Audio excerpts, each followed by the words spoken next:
got to figure out why that happens. Skype just closed on me. The moment I went live, it's like Skype's like, nah, we're good. Not going to bother with you guys. How's everyone doing? Well, we were live and now we're not. There we go. We're back. Oh, the delay. I just want to make sure we were actually there. I'm fantastic. I've been streaming literally since the moment I got up this morning. So if I basically just I'm a really poor shitty celebrity that's famous for like 9 people. So, but I let all of those 9 people know what I'm doing at all times on You're like a Big Brother program, right? Yes. Like they can see everything you do, and everything you do is sitting in that chair playing computer. We were supposed to play StarCraft today. That didn't happen. You played Hearthstone instead. Because you guys weren't on. That's not true. I wasn't. Oh, except for Alan, by the way. Alan just stayed in Discord all night and all morning. So you just heard Alan's background. Am I just getting a call here? What's going on here? I don't know what's going on. As long as Skype doesn't crash. We're getting a little bit of Beetlejuice action with Daniel's camera. That's pretty funny. I love it. So, what? The topics for today was to talk about our game. No, it's in general. No, we didn't have. We didn't do it. Yeah, we didn't have a game yet. No. We didn't even think about doing that. So, other topics for today is... We were going to talk about stories. This is a story day. Oh, yeah. This is a story day, my friend.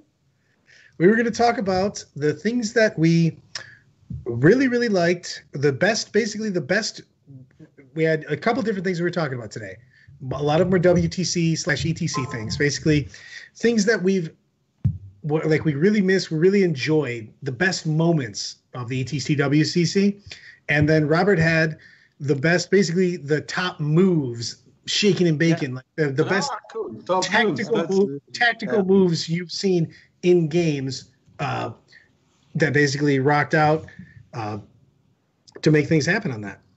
And that's where we're going. And then we just said we were going to talk and hang and do things and let people chat about our nonsense stories and see where we go from there. This is a casual Friday. You were supposed to dress down. Pants were optional. I feel I'm getting undressed. Oh, I don't have anything under. Anti-hero indeed. So here's my question, because I'm gonna put Robert on the spot because it's his topic, so I know he has absolutely no actual story ready. So what was top pro plus move from ETC? I'm glad you asked, Mr. Bradster. No, this actually happened against one of our Swedish players. I remember it quite clearly because it really fucked the game over. It was our demon player, and he had this huge unit. I think it was of, I want to say like corn hounds or what they were called. Flesh hounds. Yeah, there was like really, really, really super big unit of demons, at least, which was his like beatstick unit. This was quite a long time ago. He charged Sandrek to kill him. So the guy used a move, but like he wanted to tie up the entire opponent's army with his demons. So he charged Sandrek and was about to like tie up a shitload of other things. So the guy teleported Oberon to the other side of the demon unit, made it unpileable, and he had to fight Sandrek on one corner with like one dog, and Oberon on the other corner with also one dog, and the rest unable to move because they were all strung out. So you had to fight nothing, basically? Yes. That's amazing. Yes, and I'm pretty sure Per lost that game. I can't listen to you or follow you because like a million people are dying in Brad's like little room there. Molly's never around when we give him props, by the way. But I'm gonna give Molly pro plus. It was the first or second Serbian year when we went to Barcelona. It was Sweden, Barcelona, Henrik's place. Second. Whatever. So Serbia. No, Robert, we weren't in Barcelona. They went to Barcelona on vacation after they had our practice games in Sweden. Yeah. Oh. So we had Ben in a match that we had penciled him in for just total shit. And I was like, yeah, he's like, Henrik comes in, they're lost by a lot. Not just lost, by a lot. But we put him in a match, and I'm like, okay, well, somebody has to take this army. He's not going to win, but no big deal. You know, that's how we wanted the pairings to go, you know. And so I go back later after my game, and I'm watching it, and I'm looking over the sheets, and I'm like, is Ben winning this game? We literally had him penciled in for a 0. He was playing old school Necrons with the command barges that used to be able to use the flyover attack. Yeah, the flyover. Yeah. There was 2 pieces of three big pieces of terrain that you couldn't get up to. So he was literally spending the entire game swooping down, going to this one, then going to this one, and just all game kept doing this and never engaging his opponent. Anytime he would try to do anything, Ben would run away, like to somewhere else. So the entire game, he's just doing these flyover attacks and fleeing, just leaving the game with all the rest of his models. And he comes back and he's like, 13-7. And we're like, how did this even happen? Like, we literally had played the game in Sweden with well, this is something that can never possibly happen. And then I have to just watch part of the game and then have him explain to me what even went down that made it so he didn't get. I was going to be excited if he got any points, not just not winning the game, just points in general. Something that wasn't the shape of a circle that he told me. I was going to be ecstatic. He's like 13-7, like it was no big deal. I'm like, dude, come on. We're like, no, we all thought you were dead. He's like, no, I had these impassable pieces of terrain that I could fly on, so I spent 6 turns swooping his army with these 2 guys all game long, and I just ran away. So it's basically as the opponent was trying to chase him, he just kept doing more and more damage with his flyover attacks. So he's like, he killed some of my stuff, but I just ran away the whole game. So he couldn't score anything. I'm like, uh-oh. I did not leave your Russian scope warp spiders in Vegas. Someone took one. Snakes keeps bringing this up to this day. He has those very nice warp spiders, the Russian scope guys that look super sweet. And I had them perfectly done. Unlike Nova, when I broke all the models off and thought I was doing a good thing. Someone took one of the Exarchs. It's not like I left one of the best models. Someone snagged one of the Exarchs and decided that was his Exarch and left with it. I think it's in the bag where models go to die. Yeah, I have it here. That is the elephant graveyard right there. I think a really good play that I've seen, not at ETC, but it was at LVO, is when Brad was in the championship game and he realized that he could win if he just moved his unit far back enough to not give up a kill. And then so he thought of it in advance, and he did that. And then he won. No, my bad. He forgot to move that unit back, and they died, and he lost. My bad. Sorry about that.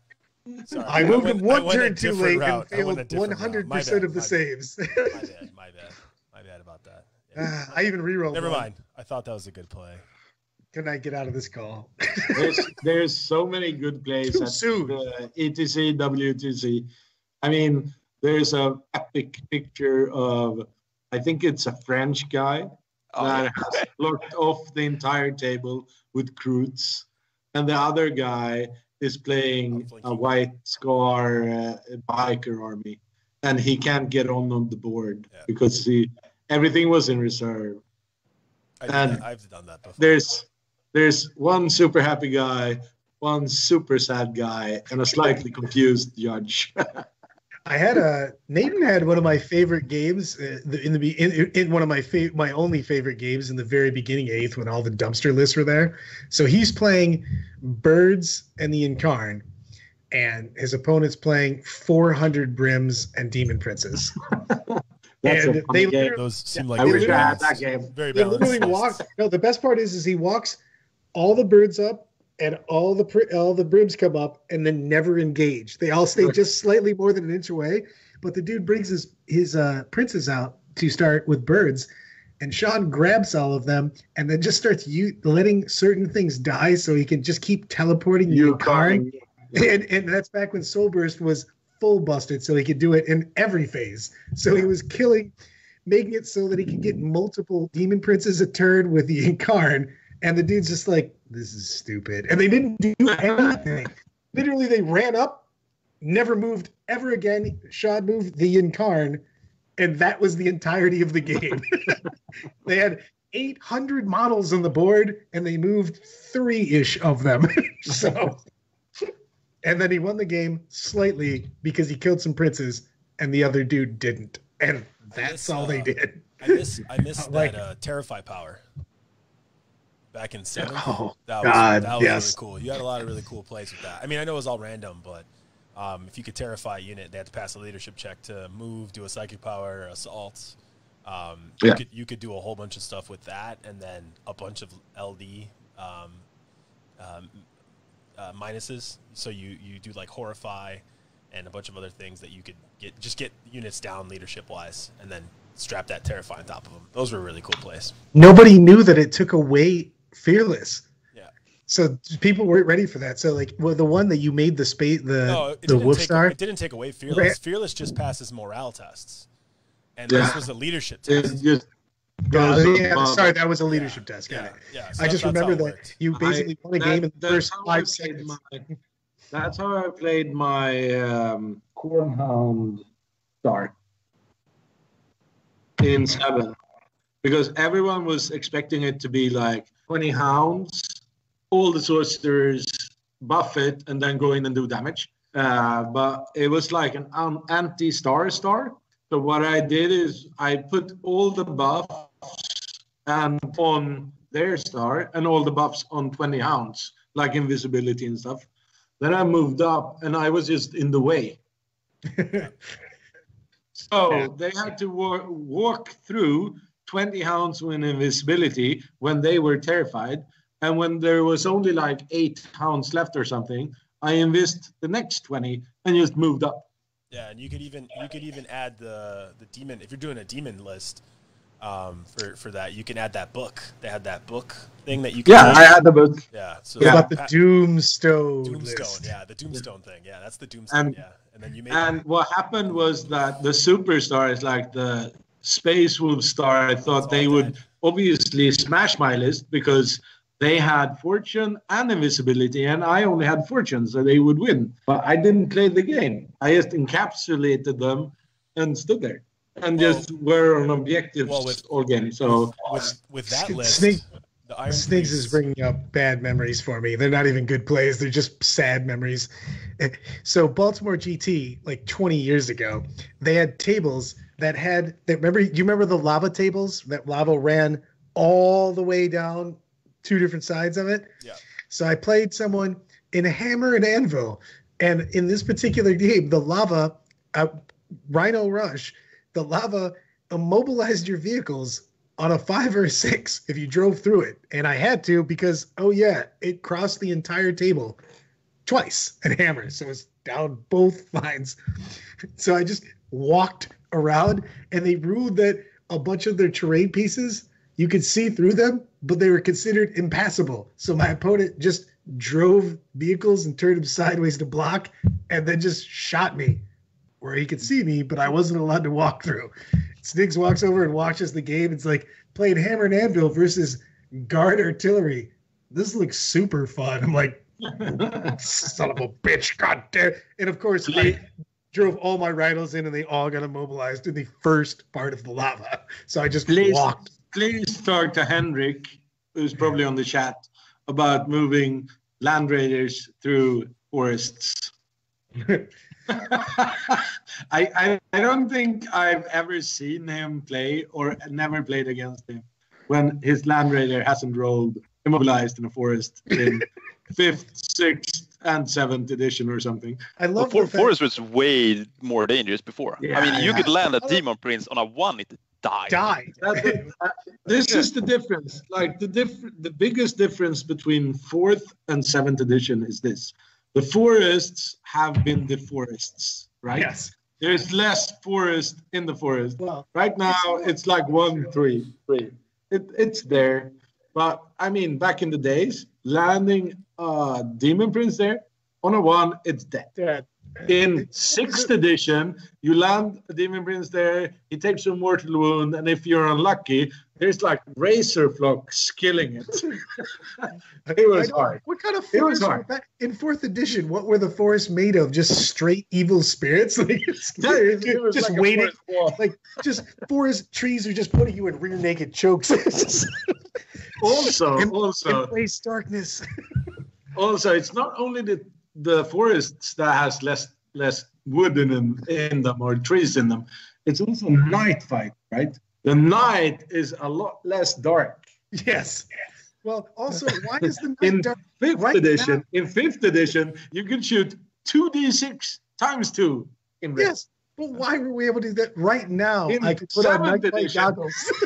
Right now, 40,000 years from now, they just lost that ability. You're like, it's so dark. You're like, why would that make any difference at all? I literally could see into the spirit world with my goggles right now, but I can't see in the dark. Or flares or fires. Yeah. Henry well, says, I once if this is different terrain, misses it very much. Definitely bring it back. I once were at a tournament in Gothenburg where I came to the table and there, these classic like wooden round things that are forests, but none of the tree were actually placed on the forest base. So I asked the guy like, oh, well, okay, first of all, let's put the trees back on the bases. So we're ready to go. And the tournament organizer comes up and now, no, you're not, because this is a table where everything else is forest except the bases, which are clearings. And this was at the time where you saw like 2 or 4 inches through the woods. Yes. So I watched my opponent's Tyranid army and says, okay, cool. I have my guard army. And he's like, yeah, are you Catachan? No. Okay, so you can't even see 4 inches. So yeah, let's play. I lost that game. Weird. You should have expected that. I don't understand why you didn't plan around that. That seems like something easily plannable. The 100% game 40K ever. Just because you couldn't fight on Endor doesn't you got like Ewoks doesn't mean anything. We actually had a super mission in Sweden for a while. I really love the mission. Unfortunately I never participated in a tournament where it was used, but I played the mission. And the mission was everything you did, it only mattered if you had a camera team that could film it. Yeah, you told me about this one. I remember this one. It's so cool. I mean, it's totally wacky. It doesn't matter. It's a fun story, right? So you had a camera team that couldn't be killed. It couldn't be removed from game in any way. And it drew line of sight. And everything that happened within that camera team's line of sight gave you victory points. So let's say you took an objective, but it was outside of line of sight of the camera team. You didn't get any points for that. If you killed a unit that was outside of the line of sight of that, it didn't matter. TV mission is legendary. Adds a very strange perspective of the game, because then I can take like the best unit I have, put it behind the mountain where the camera team couldn't go to, right? And if you kill it, you won't gain anything for it, but you lose a lot of your power. So it was a very strange dynamic. I would just bring those land raiders. I'm not saying block off the team. I'm not saying it. I'm not saying it's good in any way. I'm just saying it's fun, and it was still the same 3 people that won that tournament. That cracks me up. You know why? Here's my 2 things that made me think of land raiders. 1, a land raider is literally a building that they put tracks on. How is it getting stuck in anything that isn't just a 1,000-foot cliff? 2, how annoyed are you when you had your melta-gun show up? He's less than 6 inches away, and somehow he missed the land raider. Like, dude, where were you shooting that you missed? You could have shot in the general direction of the land raider and hit the land raider. Yeah. Like you would have to do something to actually miss the Land Raider. Where's the Land Raider? It's here. All over here. It's everything you see in front of you. You could fall, throw your gun on the ground, and it would still hit the Land Raider. Brad, maybe you're old enough to remember this. Do you remember when you had like a stencil with like aiming position? You have like an aim on a see-through plastic that you put on a cartoon of a rhino. Oh, I know what you're talking about. Yes, that was before second. This is the first edition. It's the first edition. Yeah. Yeah. That was fun. I saw those. I played second. My favorite is second because when you first got it, all the other editions are so easy. Anybody who didn't play second is playing in easy mode because when you shoot something, you're like, all right, you had a D6 to hit. And then if you get penetration, you need a D12, a D8, another D6, and then his saves are going to be made on 4 different saves that he's going to shoot. So he's got a dodge save, an invuln save, a grab save when he moves or whatever, the dodge save. You're like, you just tell me when you're done. I'll be waiting for it. Okay. Did I kill a guy? I don't know. Also, in second edition, you could shoot an assassin. He could take all of his saves, and he could literally be like 20 inches away from where you shot him because apparently he did like a gymnastics routine to get out of the way of the shot, and he just showed up at the other side of the board. So if you didn't kill him, he actually was in a better position than he originally was. First edition was great, or I think that it was called Rogue Trader, because then you had this. And also you had like a hardback book for orcs that was like 200 pages long. And for every character you had to roll like a D8 or a D12 to figure out what bionics they had. Every single game. Yes.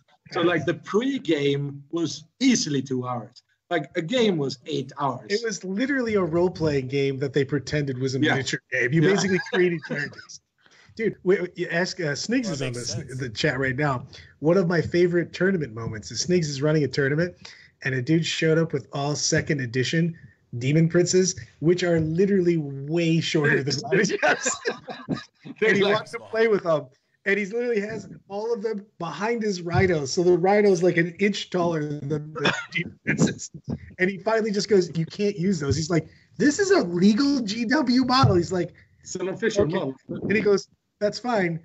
You can use that model, but I've just made a rule that your Demon Princes can always see." Yes, no matter where they are, doesn't even matter.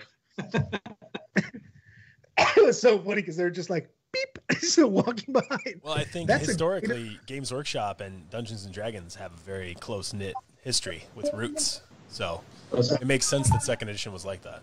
It's not crazy.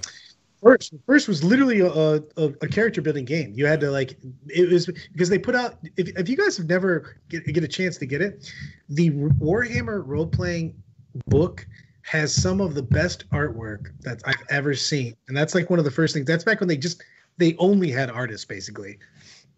The game was impossible to play. Warhammer Fantasy, the game, you literally got into one combat, a dude flicked you behind the ear, and they had like charts for like things that would happen to you. So like if you ever your dude got touched, you would just die of infection immediately, and you had no chance. You spent like 3 hours making a character, and he fell down the stairs and then died slowly of some horrible wasting disease from the infection he got from stubbing his toe on the way down. You're like, this doesn't sound very heroic.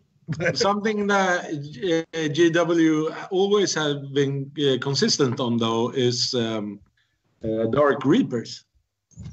Yeah. Because they were by far the best in first edition, because they could always shoot at the fuel tank and kill a tank every time. And they're still by Snipity snipe it. Yeah. Then you go to second edition. 7 editions later, they're still the best. Well, my favorite is because I first started playing at the end of second and then into third, but I remember seeing, Snigs used to do it. I'll go Snigs as he's on the chat, because he taught me how to play the game. By the way, in Toledo, we do a lot of School of Hard Knocks. No one tells me the rules until like mid-game when I learn rules. You're like, oh, you can't get a save from this because of this. We didn't mention this to you before. I'm like, it's turn 3, man. Like, shouldn't I have known this rule like before I did my moves? They're like, Probably, but you didn't. So, Brad, you're like my little brother Jimmy. You didn't read any rules, right? no, not at that time. I read. But back then, I literally read all the fluff though. I knew all the fluff for all my units. It couldn't be any other person's fault than your own. I think my favorite thing is I was so excited. I read the Chaos second edition codex. I got all juiced up. And in the books, in the stories, Terminators are like insane. A 5-man Terminator squad comes down. The planet freaks out. These guys like wreck everybody. Abaddon's like pulling out his pimp hand. He's got his, his pimp cane with a live squid inside of it, just killing everybody. So my first game of Chaos I put down these Terminators, and a 5-man guard unit just shoots them with plasma and kills all of them. And I'm like, these guys don't seem that impressive. Like, me and 4 of my friends showed up with guns we found and killed the destroyer of worlds. I'm like, the story right here says these 5 Terminators kill everybody. In reality, these 5 dudes that were shopping at the mall killed me as they walked out from the Gap. They just shanked you. They're like toothpaste, like brush. This doesn't seem very heroic. I just died to Ted, Bill Jr., and Billy Bob in the back. It was a good addition. I mean, remember, like, if you had a captain on bike, it took like 4 last cannons to kill him, or 1 Vindicator. Yes, that's true. Dude, I love DV. Remember the DV with the ordnance, though? I actually played a guy. I don't even know why. I'm coming at him with my corn army, and I'm very close, and he decides to shoot his ordnance from his Vindicator, and it DVs directly back at his army, and then literally blows up 2 tanks, lands on 2 tanks, explodes 1, ordnance 6, kills everybody inside. The other one flips off the board. Remember when you had DV, when the Pen 5 would make it go somewhere? Flies off the board. The explosion from the one that blew up kills the rest of his guys that are around. So his own shot killed everybody in his army. And we're like, I guess that's game. So, I mean, good game. To be honest, I missed the scat dice though. Do you remember the demolition teams? They could throw it like 6 inches, but like if you want to miss a land raider with a melt again, that's nothing compared to throwing your backpack and fucking chucking it in your army. Also, DV 12 inches. You could only throw it 6 inches, but it could just go anywhere. It hooks on his jacket, right? He chucks it at the tank, but it just comes right back. It would literally parachute. That's the same with hit and run with a White Scar captain in a Guardian Blob. They could only move 6, but they could hit and run 18 inches. Motherfuckers. Daniel, and proper motivation. The White Scar guy couldn't teach Raven Guard bikers how to hit and run. But 50 conscripts, that's like, okay, guys, we're going to have a teams meeting. We're going to go through this once and only once.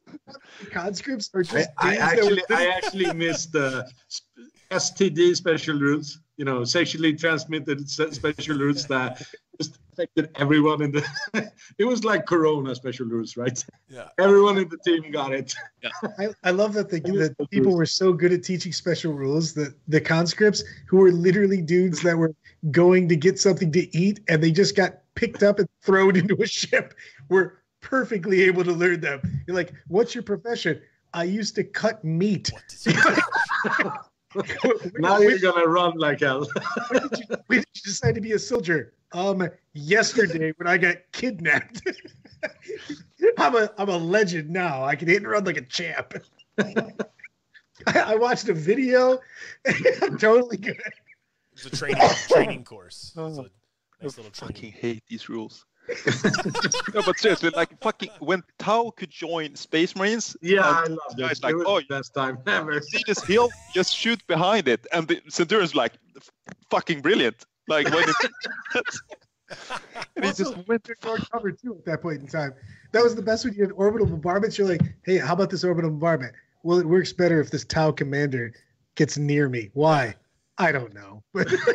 He's got a thing. There's a thing. I get a reroll and a plus against vehicles, and also. Is this like the same edition where you couldn't see more than two times D6 inches? Yeah. No. This was later. This was 6th or 7th.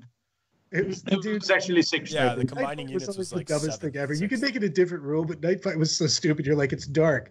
No one cares in 2020. Nobody gives any shits in 40,000 years. Let's go through the rules that ignore them. nighttime up. Space like- Wolves could smell them, not see them, smell them. Dude, if you ever looked at the fluff of that, Space Marine's visor literally looks into like 80 different spectrums, except for apparently night. The dark. You can literally see It's into our enemy. the spirit world, but dark can't figure that shit out. It's tough, man. It's tough. Obviously, man, it's dark, man. I have to leave you for a second because my bladder is exploding. So I'll be go back in ahead, 1 minute. Daniel. We're gonna switch topics anyways. So enough reminiscing. Let's talk about. Robert had some questions before we started the stream on Death Watch. What'd you want to know? What'd you want to know about, Robert? Well, this is the thing. I try to make a cool army because all my friends hate me when I play Iron Hands. Yep. Not your So- friends. Then we make fun Everyone when hates we you. play- Your friends make fun of you, but everyone hates you. Yeah, I know. It's because they're jealous. Sure. Yeah, so I'm working on a list now. So far, I have Smash Captain, Mephiston Sanguinor, 15 scouts. Solid. I have a Watch Captain, Watchmaster, Intercessor unit, full man, veteran unit, full man, veteran unit. And now I have 600 points left. Give me some tips. But here's the thing. First off, when you're going in there, I think you're in Battle Scribe, right? Yeah. So go into the Death Watch detachment. Yeah, remove them. Yeah, go to the top right and click the X and remove them. Okay. And then we're going to put some Space Wolves and more Blood Angels in there. Cool. Actually, Cool. Stop trying to make your Twilight army come real, bro. We all know you're Team Edward, so you're just wasting our time right now, bro. no, I'm not. You're If wasting anybody our on time Team with this fucking Twilight. Jacob, because they're the Space Wolves. Yeah, but Jacob, you're not a fan of Jacob, though. You like Edward more. You just don't want to admit it to anyone. Oh my I'm God. Team Bella. She's a strong, independent woman. She can, Team she can Bella. handle That's shit all you herself. have to do is take She's one a Inquisitor strong, after that. independent woman. My God. Robert knows that there's certain people watching the stream. He's like, let me say the right things here. Riddick is not a Yes. Space Wolf. I have a bad track record, which I'm gonna switch. Oh, it's so funny. Here's the thing. You're gonna take Space Wolves. This is what put this in. Okay. You can put this in your bad Death Watch shit too, but you're gonna take Ragnar because he's a boss Give him a and ride. he's got a 20-inch penis. It's actually take him recorded closer. in Space Wolf Red Legend. Put him in You're gonna take a Space Wolf Smash Captain because he literally hits on 2s, rerolling 1s, and he also can explode on 4s, which means he actually gets 8 to 9 hits with a Thunder Hammer, which I heard is good. Then you're going to take the Wolfguard Battle Leader guy that can reroll wounds. And then you're going to take Murder Fang and 2 Wolfen Dreadnoughts for 112 apiece that get 4 up invuls, reroll charges, and get 9 attacks hitting on 2s. But then I have to buy the Space Wolf book. And then, No, after I that- will just send you the file in your email with the codex. Both of them. And Do then that. what you should do is you should take your Space Wolves part of your army on Battle Scribe and remove it. And then play something else that's more fun. Yeah, Iron Hands. I'll do it right now. I will fly to Sweden right now to stop this from happening. Just like, I like making fun of it. We so could be much. like, you'd be like the time that I went to. I told you guys about the time I went to Baltimore. I can't even remember what GT it was, but I was working where I was flying all the time, and I wasn't at home. And I asked everybody to pick up my Chaos Army, and instead of picking up my Chaos Army, they brought Insane Clown Posse, Harlequins, in Falcons back when Falcons were literally unkillable. And then the internet basically took a shit on me and told me how bad of a person I was for bringing an army that I didn't want to bring in the first place, and everybody brought. But the I day do like after, the fact that Daniel's.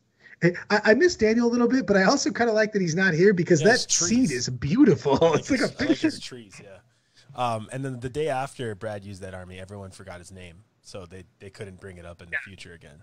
So they're just like, Exactly. Brad who? They were like that guy's a bum. I have no idea who that is. The best is where I don't know what just happened. Oh, Apparently the well, I just- trees are on fire now, and there's a forest Daniel. fire. Daniel, you don't need Remove any the light. lights. You don't Yeah. need lights, man. Turn off the lights, bro. Any type of fan. I got to see what the comments are going on because I'm like, the last comment was, let's comments be are- the honest, comments you would are kick any Brad. type of fantasy horror monster out of bed. wouldn't kick any fantasy horror monster out of bed. That's true. Yeah. You got to go with what you know, Mo. You got to be experiment here. The comments should be: Robert asked for a Deathwatch army, and Brad told him don't play Deathwatch. Yeah, I still think that because even with the buffs, I think they're slightly overpriced for the things that you could already. In all seriousness, if you brought what I was just saying, you could actually bring a third detachment with 3 whirlwinds, a tech marine, take the trait, the buff for the tech marine that the vehicles hit on +1. So you literally have an Imperial Fist, ignoring cover, 3 whirlwinds hitting on 2s for almost no points. You know what I mean? A 45-point tech marine. And just shoot 2d6 times all the time. But then I could just bring Iron Hands. Yeah, then just play Iron Hands. It's boring. Or you could bring the army I said, which is amazingly fun, and also brings a little bit of indirect. Doesn't sound fun. Sounds boring. Sounds like a less cool version of Iron Hands. I think you should stick with Iron Hands or embrace this Deathwatch approach and play something fun. Play multiple veteran units coming down. You know what? You should bring only Deathwatch then. Just bring a pure Deathwatch, maybe Deathwatch and Custodes. And I have to make an animation of saltiness just for Brad. So like when this moment happens in the future, I can like push a button somehow and like it won't be salty. It will be literally Robert going, you know what? I had a terrible time playing this army because all that happened was I got gang raped. And then I went to the tournament, and I also lost a bunch of games. Well, it's not a tournament. I'm going to Lampien's place tomorrow. Which is still, it's with your friends. You can't be playing terrible with your friends, sir. I'm going to help you off stream. Yeah, but my friends are terrible at playing. We're going to make a good list. We're going to make a good list, Robert. We're going to do it. And you can proxy the models. Don't listen to Brad. His input here Daniel, you're muted. To ignore Fix you. it. It's probably not. We're gonna do a great list for you, Robert. It's probably not gonna include any Deathwatch though. But I already said that. I was like, I go take it. I told him, I go, okay, go up to Battlescribe. I go, where it says X next to the Deathwatch, click the X and delete them, and then we're gonna figure this out. Robert, me and you are gonna make a Deathwatch Custodes army, and you're gonna. Yeah, I like Custodes. You're gonna wreck some face. Pure Custodes then. You're gonna wreck I would rather have pure Custodes. Yeah, but they're so bad. Like I need to play like 2,500 points or something. Custodes Astra. New Astra is really good. But guys, he really take a bunch of actually take 60 guardsmen, a bunch of indirect tanks, company commanders, maybe a company commander tank, and then bring. And you still have like 1,200 points. And then just bring bikes. The bikes for Custodes are still amazing. Let me set this real quick, Robert. Are you trying to win your games and play a very good army, or are you trying to have some fun with some new Deathwatch stuff and experiment a little bit? What's your goal? I'm trying to get an army that I can bring on my bike tomorrow without having to pack a large ass bag. That's a Deathwatch Custodes army. We'll make it 25 models done. We're gonna figure this out. You'll just have some fun. Now, if you're trying to make an army to win, just play your Iron Hands list and let's stop talking. How do you build Custodes Deathwatch army with 25 models? Show me that. Challenge accepted. Show me that. I will have that list done. I want to see that. That list is going to be done. Fit that into detachments. So Alan needs a 3,500 point army with 8 detachments. Good, got it. You'll probably win all your games. By the way, Henrik says that how dare you? You lost to him last time, and he has the Deathwatch right here, ready to kick your ass. I don't think he's talking about. I think he's talking to Daniel because I never lost to Lampien. I'm just saying. I'm looking at it right now in Facebook chat, and it says, "Look, internet has never lied ever. Yeah, or anything wrong. So there's a 100% chance this is correct." Heinrich, who are you talking to? Are you talking to Daniel or Robert? I don't know who you're talking to. But anyways, the way you beat Robert is you confuse him. You know why? Totally blank. You know, I'm old and I'm playing, so how I'm going to think at the same time is very. You just gotta throw multiple things at him. Throw some zingers out there. He goes, So, do you own Imperial Guard? Stop calling him up. Astro Militarum. It makes me sad. It's IG for. Yeah, it's like this super good painted army, like Mordians. So good. And then I know you own Custodes bikes, correct? I have a super nice painted Custodes army. I have everything. Okay. I have Dreadnoughts, Land Raiders. You just said Hand Raiders and Dreadnoughts. Okay, why are you let's slow. I'm gonna need you to take 10 to 20% off that. Okay, let's pull that back a little bit. I got some Land Raiders. You're here. And Dreadnoughts I need to be here. Exactly. So basically, you're gonna bring those 2 beatstick bike characters, 2 units of bikes, maybe 3, and then you're gonna take Imperial Guard, Basilisk, Manicore, indirect fire, indirect fire, and two battalions of those. and a bunch of dudes that get in the way, basically. Company commanders for run to move up and push everybody out, and then you've got volume with the bikes. I mean, let's be honest. 12 shots from Hurricane Bolters is crazy per those bikes, dude. It's just nuts. You know what I mean? On the fact that you can just peel shit. Look at Alan. Alan doesn't even know where he is right now. He's so been boring. Boring. Been doing crystal meth all day. Alan still thinks the best thing in the world is Sisters of Battles in forests. That's my thing. But Where's my? It's actually Robert's thing.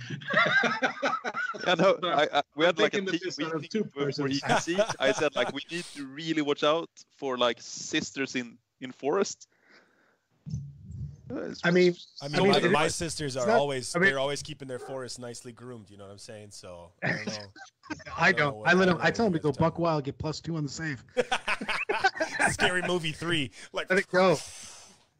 So, but no, sisters. To go on a side thing, sisters in force are terrifying. They ignore AP 1 and 2, and they've got a 2+ save. Robert, I think me and you are going to make a 25 model count Death Watch Custodes army.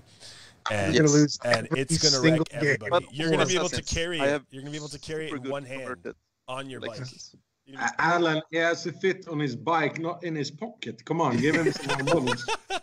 Robert does have huge pockets. He buys those stupid like emo shorts Yeah, and pants biker with pants. like Yeah. huge He's pockets. also bulletproof. He basically is like layered up like the Punisher when he gets on the bike. So we were at the hospital and Jimmy, not 40K Jimmy, Daniel's brother. Wait Jimmy, a second.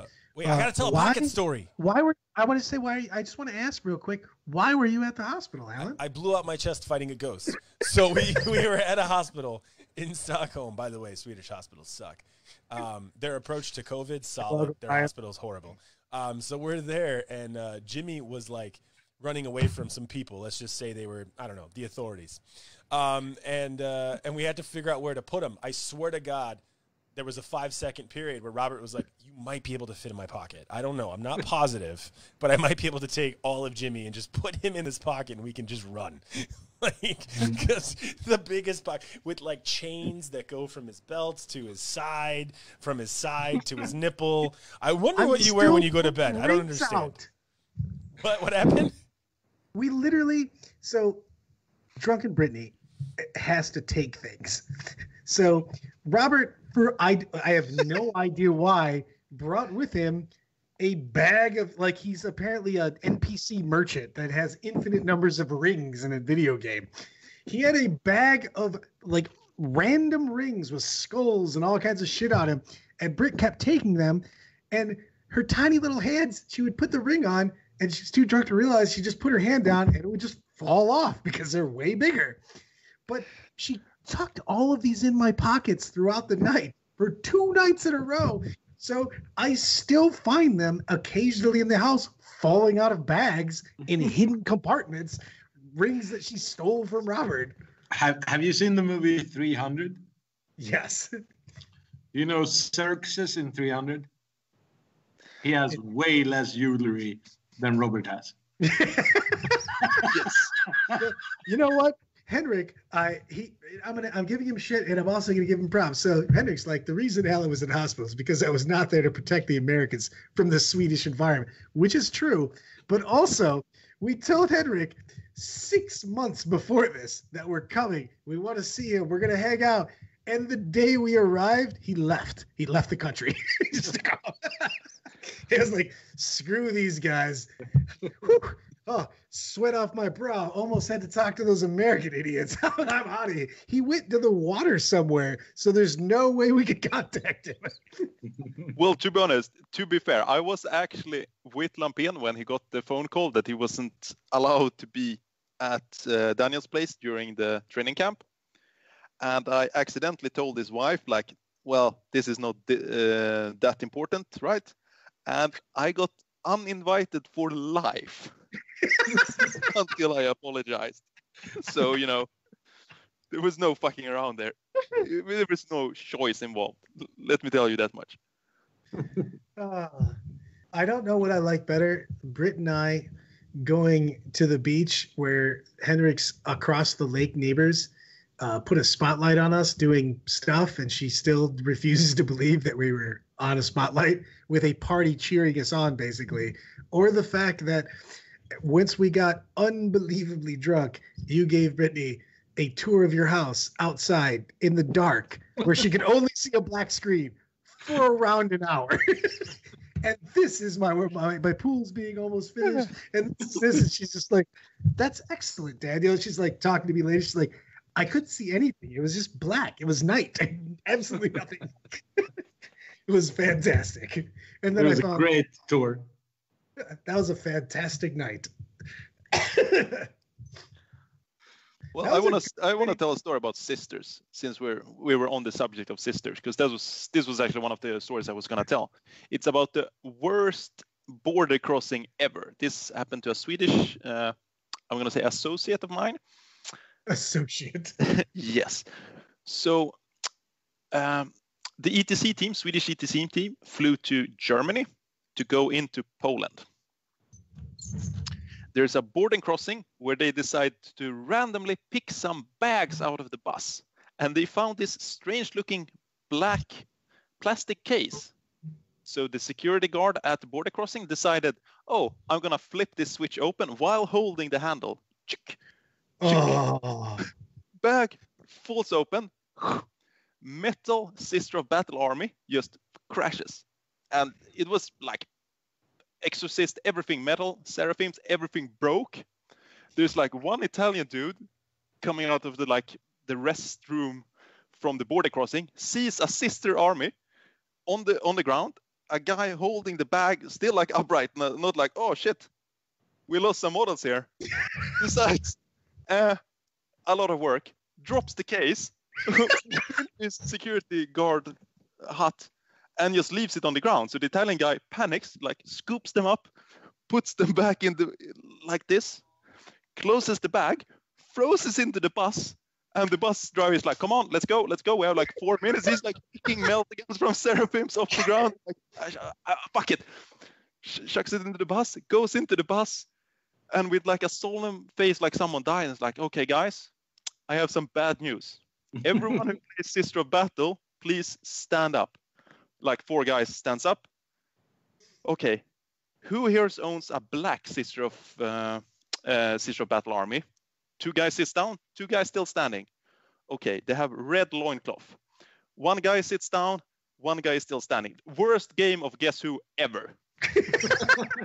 He walks over and like, okay, sorry guy, I have some bad news. Look out of the window. Yes, that is the top of your Exorcist while the bus moves away. But don't worry, I managed to get most of the models into the bag again. Oh. And this is why you only travel with Deathwatch and Custodes army with 25 miniatures. Dude, Sparks beat TSA in America, the authorities for that, because he out-nerded them. So as always, when you travel in the Americas here, you get pulled over because they see in the X-ray, all the models, and they don't know what the hell they are, and you always get pulled aside. The guy starts opening up the thing for Sparks, so Mr. Greg Sparks, and he just starts trying to explain the game, the lore to this TSA agent, and the guy's trying to go in, and finally he gets so annoyed that Greg's out-nerding him into another dimension that he just closes it and goes, you know what, man? You can go. And just like lets him go. Just like, no, just please stop talking to me about this. Like, I don't want to know anymore. Just blow up the plane. Just leave. I literally just don't want to talk about this anymore. Those are tough times in that. That was the Polish year if you were going in from that, which was good times. If you recall, we completely bought out the bar, and yeah, we did. Yes, we made sure that it was an amazing time, and We've done that in several countries actually. On the way there, by the way, we didn't realize. Was Joe Cherry in Poland? Yes, Joe Cherry. That was Joe Cherry's. Dude, no, Joe Cherry also had a year of that same year. We went to Berlin. It was super late. And I will give a Joe Cherry story of me almost dying. First off, we enjoyed Berlin by forcing a restaurant to reopen because we basically just refused to acknowledge they were closed and walked in and started ordering stuff. And we were so loud and drunk, Joe Cherry the Hammer, yes. We were so loud and drunk that they just accepted that we were loud, drunk, idiot Americans and just started making us shit. They were clearly closed, by the way. We sat at a table that was the only table that didn't have the chairs upside down on the table.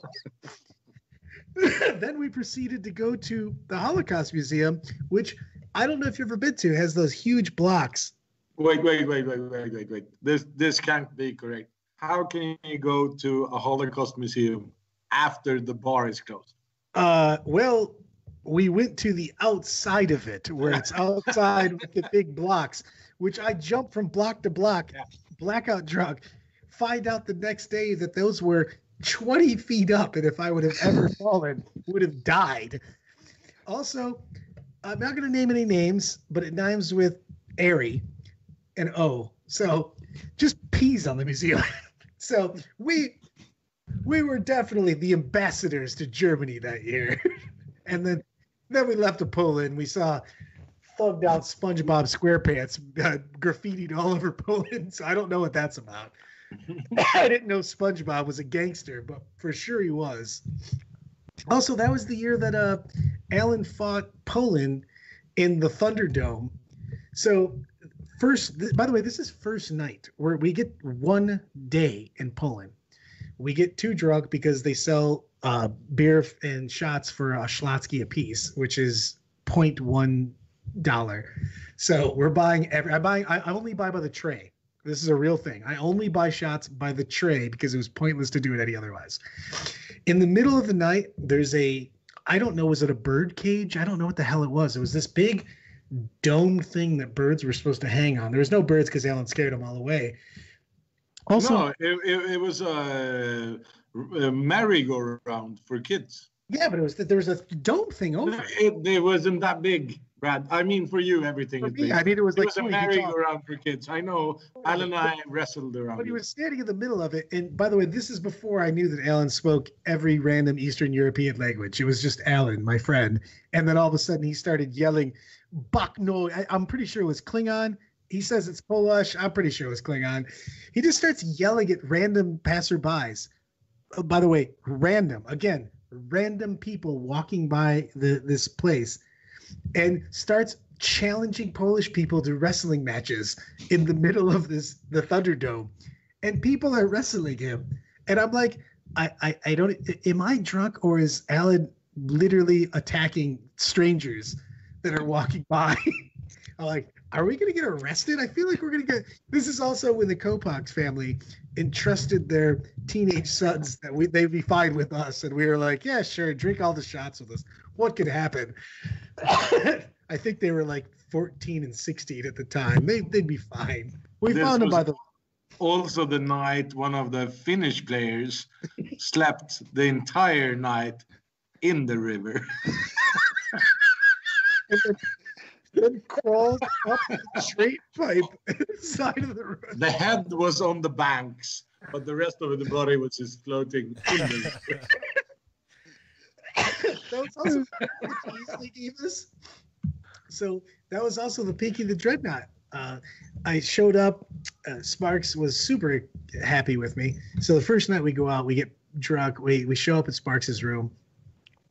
It's 4:00 in the morning, and I go, "Oh yeah, I don't think we ever got that dreadnought that's in my army painted." And I pulled it out. It's just a gray model. We have no paints. And his wife, Jenna, paints it with fingernail polish and makeup. So it's Pinky the Dreadnought was made.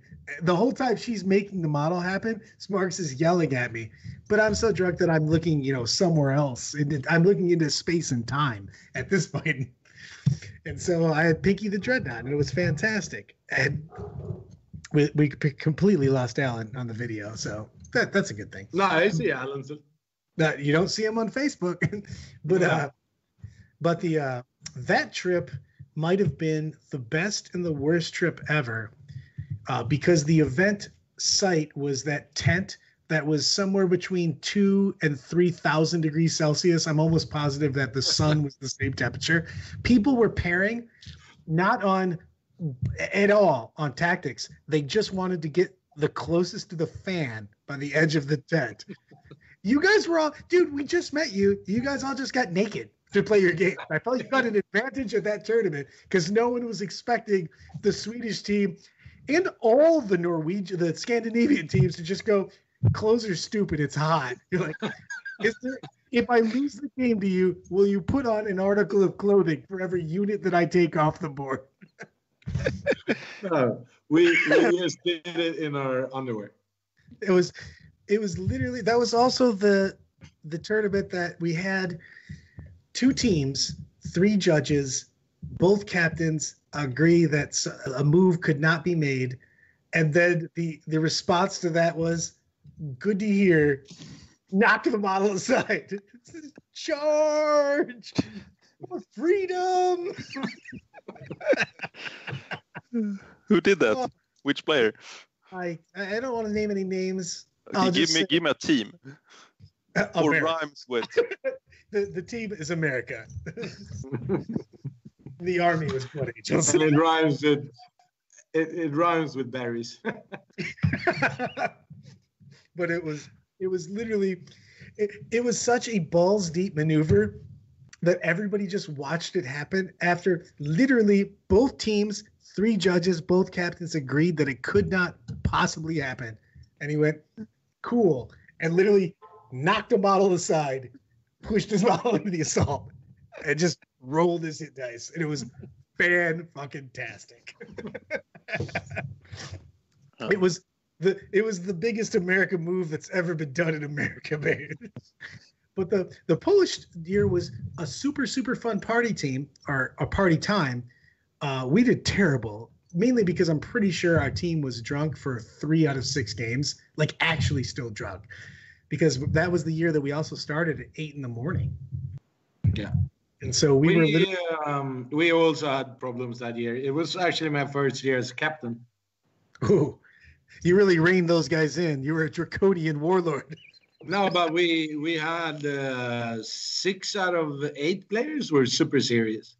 But we had 2 players that came directly from the bar to the first game. Dude, well, that also the second day came directly from the bar to the 4th game. I'm very sorry about when I took Joachim with me. That was one of my, I think, still my favorite ETC story is when Baby Kopak starts asking me to see the pictures of where we went after the bars on my phone. I'm like, I'm super like hungover. I'm just like, dude, whatever. I'm basically still drunk. I need a second. You know what I mean? And he's like, you have to just can I see the pictures? I go, there's no fucking pictures. We partied at the bus. We did the same thing we did every day. We went to the restaurant, we went to the bar, we went to the after hours bar. That's it. And he goes, no, that did not happen. And he just goes, can I please see your phone? So he opens my phone up and starts paging through these pictures with him, myself, and Joachim. And random Polish people. Yes, and random Polish people goes, in their home. Yes, you threatened me and just told Joachim and you that you were getting in a cab and going to this house party at a Polish person's house.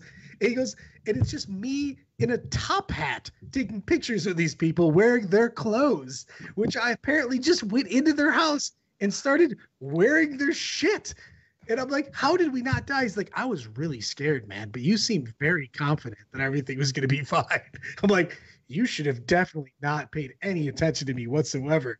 Also, don't get into cabs that go into places that you've never been in foreign countries with 2 guys that can't talk anymore. Between Joachim and I, I'm pretty sure we knew 11 words in English, and actually Joachim knew 7 of them. so we weren't doing very. And by the way, we spoke 0 words in Polish. So. Well, to be honest, it's not as scary as the cab ride in Serbia when we decided to go 45 minutes into the movie Taken. Do you mean? Oh yeah, you're definitely late, Wyatt. Oh, by the way, that was the time when I was so sick from Serbian food killing me that Sparks was looking for a early flight for me to leave. That was also the time when I decided not to go out with you guys because the cab driver went, would you like to go to this bar or this bar? The girls at this bar are hotter, but you might die because it's owned by the mob. And all I could think in my mind was, how hot do you have to be to risk death? Can by I go? mobster. Yes, by mobsters. You're like, that has to be a really good looking girl. You're like, I'm going to go for the death girl. She's that hot. She's willing to be looked at and then be shot. That's what I think. Well, my favorite story was still Greece, though. Do you remember the beach bar? Mm-hmm. Where we spent so much money the first 2 days that they picked us up from standing in the line, walked us past all the people in like suits and shirts wearing fucking swimwear and like no shirts and shit, and we still got in because we wanted to spend more money than anyone else. Dude, that year was also the year when I met up with you guys. Two things that happened. One, apparently you guys murdered Yimmy, and Daniel basically had to point him out because you buried him underneath your guys' like extra clothing. You just threw everything on him. Like he just died, and you're like, we'll deal with the dead body later. We're gonna weekend at Bernie's him. We don't really care. I was like, Daniel, what happened to your brother? He's like, he'll be fine. I'm like, I think he might be dead. And the second thing is I went over and it was Brittany, Nick Brown, and myself met up with you guys on the beach at that whatever the side the alley the bar that was right next to the bar that we're talking about, or the restaurant. And then Daniel proceeded to explain how the team was the lamest team in the universe because no one wanted to do anything. And then we like ate for a while, and he like literally pauses mid-meal, goes, yeah, but your team's really lame about doing anything. Like out of nowhere, just starts bad. Like he paused for like an hour and then picked up the conversation in the middle of it and just kept going back again. As I was saying, like no one interrupted you. You just decided to stop and then pick back up. And I'm like, I agree. And then good times. That was an amazing place, though. I actually would love to see the event. That's actually Brittany's favorite year. I would love to go to Greece again. It was such a good time, and I think that if you need a great group of people. I want to win. You always want to win the tournament. Don't get me wrong. I want to win first, maybe second. I want to win 1.5. Okay, how about that? It's a tie for what I want to do because I want to have a good time. But like that bar was literally on the beach. You could go jump in the water, jump back, eat your food, have your drink, and then go back in the water. It was, again, on the beach, and no one was fucking there. How crazy was that? Yeah. No, because you had to pay to get in, and there was like a lot of beach on the side of it. You know what? I was willing at the time because that was when Greece, literally their economy jumped off a cliff and died. Everything cost. So you mean much unlike now, or? Yeah, exactly. That's true. Well, they didn't jump off a cliff and die. They jumped off a cliff and they're hurt very badly now. Did I tell you about the time I life hacked the system at that beach though? Because we went there at night and you weren't allowed to swim there at night because like you weren't supposed to be in the water because they couldn't guarantee your safety or something because they had like lifeguards. They didn't have lifeguards in the day. What was the deal? I don't know. But so me and I don't know, I think it was Matthias was swimming, and the security guard like, you have to come up, like you're not allowed to be in the water. But I hacked the system because he had clothes on. So I told him, well, come and get me. And he just kept swimming for 20 minutes while he waited on the side of the beach and then got really mad when I got up. I was pretty sure that I had to go get a new girlfriend. The first time I took Brittany to an ocean. So we went down to Florida, and it's the middle of the night and everybody's having a few drinks. We're hanging out. We're sitting in the ocean. And all of a sudden, Britt runs and jumps into the ocean and starts swimming like she's trying to swim to Sweden. She was just swimming. And it's dark and you just can't see her anymore. And I'm like, well, there's some good looking people down here. I guess I have to get a new one because she is clearly dead. She is gone. You could probably get that girl from the kebab place where I took her kebab. Same thing. You really don't like waiting in line. Oh, I ordered food. This is food. Well, I'm not going to lie. I appreciate that because I did the same thing at Du Bois. I had the don't punch story where I'm playing with one of my buddies, Dustin, who doesn't. Yes, I'm going into. I literally am playing with Dustin, my buddy that doesn't play 40K. He's just rolling dice for me. I remember playing, and my last move was I play against one of my buddies, Paul, that's very serious about the game, wanted to win. Didn't realize how drunk I was, and he's like, "You don't have line of sight." And I picked up my model and sent it over here and go, "How about now?"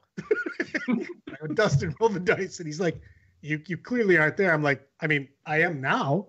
So, I mean, I can see now. And then I remember him rolling dice. And then I woke up at the back seat of Greg Sparks' car in the parking lot of a Ponderosa. And I looked at my hands, and one of my right hand just said, "Don't punch," in marker written in girl's handwriting. And I'm like, I wonder what happened between now and then, because it's nighttime now. And I don't know why it says "Don't punch." I apparently challenged Canada, not like a Canadian, like actually the country, to a fight. And I told them they all could hit me once before they went, because they weren't a real country. I channeled my inner Robert in this one. And then apparently after I got thrown out of the tournament, they're like, "Please take him anywhere." I fought a stuffed bear, not like a taxidermy bear, not like a teddy bear. I think I won. I feel, Brian's so the Du Bois members are there for this. So I also put my army away by throwing it in the random direction of the rest of my army that was over there somewhere. And I felt that was an excellent way to put it away. So things went super well there. Apparently I was just dropping people. That was also the year that Nadavati, when he was a young lad, he was like 17 or 18, I gave him my card, told him I like some drinks, and he decided that that was an excellent decision and that he should get everyone he's ever known drinks. And I mean, it is probably my fault because I gave a teenager a credit card and told him to get, quote, drinks, and didn't put a limit or a focus on that. But on the food thing, I found out later that apparently I got tired of waiting for my food, grabbed someone's chicken Caesar salad, started eating it, and then I started yelling at them because there wasn't enough chicken on the salad that I took from them. I've done this. Well, you're a mean drunk, to be honest, Brad. Like, I talked so much shit to you and done so many stupid things. The only time you ever hurt me was once when you in Serbia forced me to drink Serbian alcohol that you said would taste like Jägermeister. You had me in a headlock. Fucking that's Alan's fault too. He was with me for this. I literally go to the guy, that little shop box of whatever it is. Yeah, that's full Alan. And the guy, I go, "I want Jägermeister." He's like, "I don't have Jägermeister." And then he points up in the corner where there's just cobwebs and dust, and he's like, I have a schlibbich. Yeah, and he gives me the Gorkanat, and he's like, "This is like Jägermeister." Also, I try to share it with all my Swedish friends, my Finnish friends, and you guys are legendary drinkers. No one wanted to drink this. Like, people were like, "You know what? I've drank that liquid. I no longer drink alcohol. I have reformed myself." That's actually one of my favorites, though, because I wonder what it looks like for passerbys, because that's after I snapped the Norwegian guy's collarbone after I ran over him. Alan tells a different story, but I did definitely run over him, and I did definitely break his collarbone. We won't talk about that. But I ran outside, and I decided that the German team had to drink with me. So I started running down the street, tackling people, putting them in headlocks and jamming the bottle in their face. And that was on that main road. So I can only imagine what it looked like with me running down the street, grabbing people and making them drink this liquid, which was the worst liquid ever drank. Ever. If you just had like gasoline and some alcohol, I would prefer that liquid to the liquid that they had. It was next dimension bad. Gashglash in Orkish. For everyone not having been in Eastern Europe, it's horrible. Like it's I don't know what the real name of it. I just kept calling it the Gorkanat. Yeah, I mean their beer is good, but the alcohol is just horrible. Wine? I actually think for drinking. I actually think we did really good in Serbia this year. It was quite nice. It was the best year so far. It was a good. I think Serbia this year was one of my best ETCs actually. It was. Well, that's because they basically remade the country. Ellen had like an hour. They took the old country and they flushed it down the toilet. They literally made a new country. That was a lot better than before. It was insanity how much better. I actually want to hear this Wyatt story. He's got a fucking LVO 2018 story. You need to type this in chat, and I will just reiterate it to everyone. But I could not believe any Serbians are on here for this. I mean, we'll just give it to Alan. He's an honorary Serbian. His country touches Serbia, so it's the same thing, right? Yeah. So, but like, it's a lot more Muslims. 1,000% touches your country. By the way. I mean, your country doesn't give a big fuck you like Croatia does, because Croatia is literally shaped like this, and then has a tiny little strip that takes the entire coast. It says, "Screw you, Serbia." But I could not believe how much freaking better Serbia was. 10 times as good. Think about it. I don't even know if 10 times is enough for them. They've always been very organized, but the first year we were there, it was scary. That was where Nick goes, Brad, you like to get in tussles and whatnot. I'll be fine no matter what kind of shit I talk. I go, I don't think I want to fight here. I think things escalate real fast to 6 guys stabbing you, because everybody was just working out with neck tattoos everywhere. The first year in Serbia, we actually had a team discussion about like tattoos, what they mean, and people you shouldn't be, involved with, because people my age have in some way participated in a war, right? And some of those people, I'm not saying most, I'm not saying a lot, but people have also been participating in genocide. Oh, you mean like certain Russian team members that we weren't even allowed to have at the same tables as certain, because half our team basically works for the DOD, the Department of Defense. They went, hey man, we have to like literally forfeit if I play this guy. I can't be at the table with him. He's also the guy that I don't understand. Where's Neil with this? Because I do want to talk shit. Well, first of all, Brad, I'm glad that your team had a choice.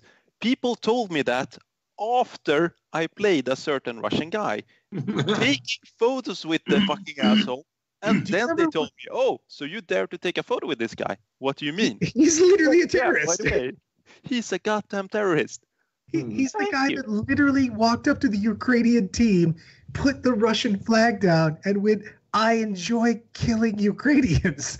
And they gave him a 1-year ban. I was like, that seems like something that maybe you don't get another invitation to come back. You're like, I mean, Robert said after Russia played Ukraine 2 years ago, he said, did you have a good game? Did your airplanes invade a ruin?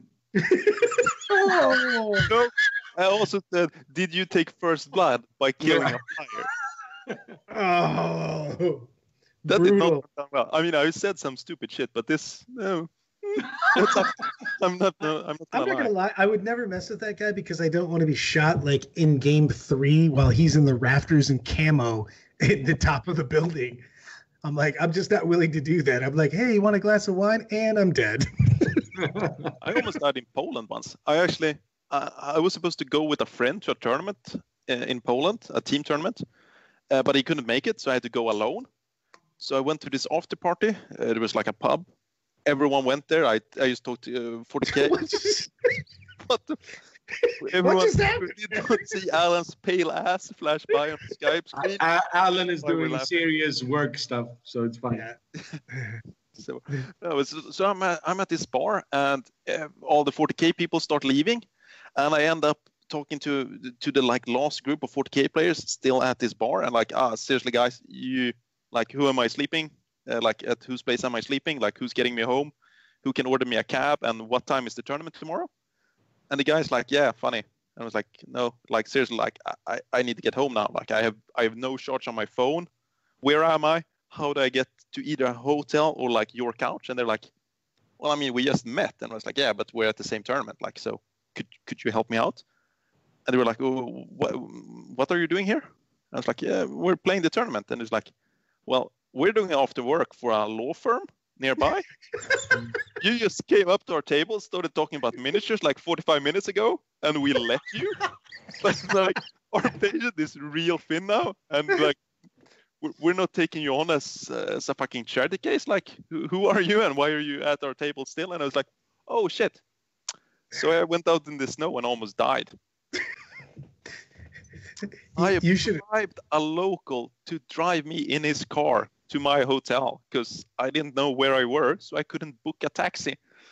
I love everything that's happening about this. This sounds kind of like you should have just jumped in a cab and went to a house party with me in the middle of Poland. Also an excellent see. You should have been there. By the way, where is Joachim? Joachim, the young Joachim?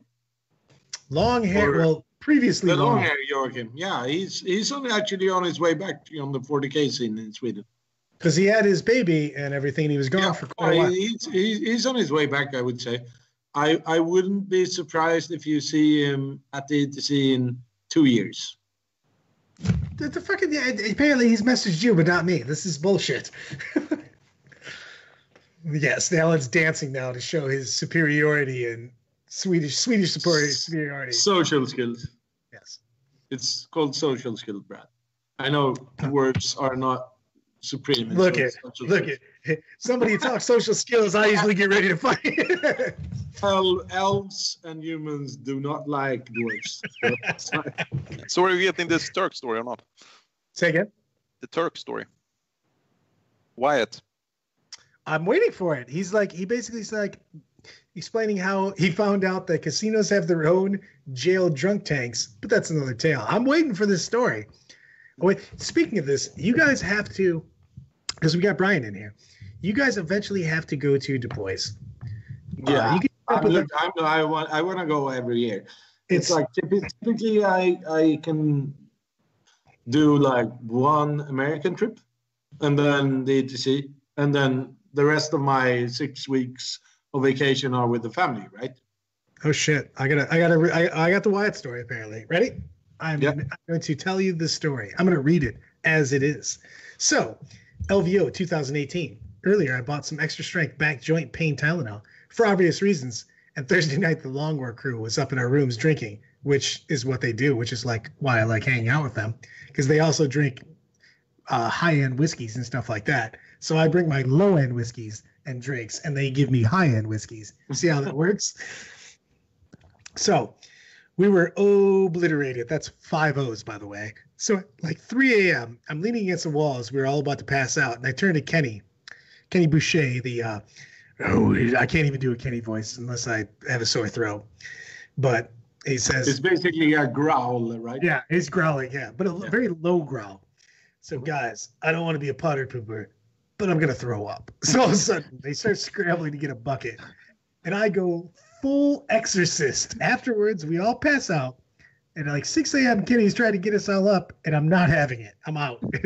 So he says, Wyatt, if you don't get up, you are going to miss LVO and can't play Warhammer. So my eyes crack slightly open. And I have to roll all the way to the other tower, to my room, to resurrect myself and kill the mother of all hangovers before round 1. Pounded a literal gallon of Gatorade just to get to the table and played all 6 rounds. That is 40K greatness right there. That's Tales of Legend. Legends of the Fall, or the Spring, as it might be. Is it still winter in LVO? I don't even know where we are. I met up with Tony Kopak and his brother and Andrew Gonyo in London for the London GT 2 years ago. None of them showed up for the first game. I was just about to say. I did. I was just about to say, you mean the tournament where no one of that group went to the actual tournament? I did. Women, losers. I actually messaged Tony about that. I'm like, so how's the London GT going? He's like, I didn't make it. I'm like, you're literally in London. You're thousands of miles away from home. how did you not make it? He's like, I killed them all. no, he literally just texted Daniel. That's it. And I went, I know what happened. Like, I got it. I understand. I made it. You did indeed. Because I didn't sleep for 48 hours. Played 6 games. I still love the text that you got from Brad. Like, did you kill my wife, or like, did you kill my girlfriend? We were supposed to go on a boat trip 7 hours ago. Dude, the best is that the Greece trip. When Britt finally wakes, by the way, in her recollection of what happened, she goes, Yimmy and Daniel and I had, I think, a shot and 2 glasses of wine. And I go, nope. That was when I had my whole thing where I couldn't drink for a while because I was extra dying. So, and you guys went, don't worry, Brittany will drink for both of you. So you kept ordering 2 of whatever you would get for her. So Robertson and I literally carry her because she said she could walk, but preferred to be held up in the air so she would move her feet. So we were, and then she finally wakes up. We have an island tour all set up, and she wakes up like just ludicrously late. It's like noon basically, and she starts running around getting ready. Brad, we're gonna be late. I go, baby, the boat left like hours and hours and hours ago. We're not going anywhere with that. And she goes, but we're gonna be late. And I go, yeah, we're pretty fucking late. Like so late, the boat left 5 hours ago. Like we're not making it. And then she pauses for a really long time and goes, are you mad? I go, and I give her the of course not. But you got the trip. It was fantastic, dude. I loved everything about that thing. You know, one of my favorites. Did we tell you about the? God damn it! Where the hell were we when we fucking? When did America win? Where were we? What country were we in? I don't even know. No one knows. But what I'm saying, Brad, is you made the trip. You got the archipelago go around. No, we just hung out. We ended up. Did. Sorry. And I sent it to you. Sorry. Daniel went to the archipelago and showed us what it would have looked like if we would have actually went there. So in over 2 days, Daniel sent us a bunch of videos of him hanging out in a beautiful, by the way, Daniel said, this is a couple years later. Daniel literally sends 2 days worth of videos when the weather is just shit here in Toledo. It's like 3, 4, 5 inches of snow. It's 1,000,000 degrees below zero. It's awful. And I just get pictures of Daniel going, this is my wine. And you can see my wine and the sunset. It is beautiful out. And I'm like, this is really nice. But also, is he being my friend? Or is he trolling me right now? I don't know which is which. 50-50. Oh, dude, but the first night we went out. So we go out. This is when Pampers forgot my models. I wish he was on right now so I could talk shit to him. So I'm with Steve Pamprine and Nick Rose all day. All day. And we're hanging out, and he has one thing that he was supposed to bring, a unit of Zangors. And we're sitting, and that's where we got that waiter that talked shit to everybody that was fantastic. And we sit down, and the guy, this is Croatia. That's Croatia where we're. So, but we're sitting in Croatia, and we tell the guy we're going to have a party of somewhere between 3 and 50. And we literally tell him this because I go, for sure, the Swedes, the English, the Wales, and U.S. are all going to show up here. Scottish. Yeah, Scottish. I go, just teams are going to show up. I don't know when. In the next few hours, we're going to be here. So while we're doing this, we're talking. We order a lot of stuff. Yes, hey, she's on. Sweet. My baby's on. So we start hanging out, and we order a bottle of wine, and then we escalate this as the night goes on to 2 bottles at a time. So things are going well. But I look at Pam's, and I go, blah, blah, blah, and I go, hey, at some point in time, I got to get those models before tomorrow because, the first game's tomorrow. And he looks at me, and he's like, Brad, I don't have those models. And I'm like, good joke. But I need to pick up the models. And he goes, I really didn't bring them. And I look at him and go, you've been with me for around 12 hours today. At any point in time, I could have literally called any of my friends to bring the same models right now, which, by the way, Daniel shows up, is with me for 2 seconds, and then goes, just letting you know. And I think you showed me a picture of Zangors that you had at your house or some shit. And I was like, kind of a dick move, Daniel. He's like, these are the Zangors I would have brought with me if you would have called me at any point in time before I got on a plane. So everybody gets together. We drink all night. By the way, Pamps leaves at some point in time into the night, like disappears, like smoke bomb.